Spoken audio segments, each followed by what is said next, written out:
Di baling mahirap, basta lumalaban lang ng patas sa buhay.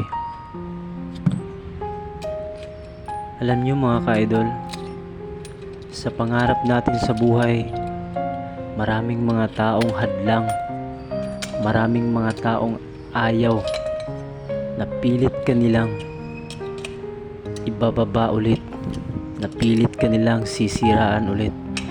Yung bang tipong aayaw ka na sa mga salitang naririnig mo na galing sa kanila. Yung tipong halos dumapa ka na sa lupa. At yung tipong magiging masaya sila na ikaw ang nagiging kawawa.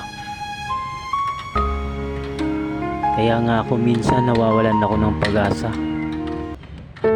Pero pagka uwi ko naman sa boarding house, bumabalik yung mga lakas ng loob ko, kasi andyan yung mga anak ko, yung asawa ko, na laging nagsasabi sa akin na pang huwag kang mawalan ng pag-asa. Andito lang kami, handang magmahal sa'yo, handang mag-alalay sa'yo, pang. Ulit-ulit nilang sinasabi na andyan sila para sa akin. Kaya bumabalik yung mga sigla ko, kaya bumabalik yung mga pangarap ko sa buhay, yung mga pangarap ko na gusto kong ibigay sa pamilya ko.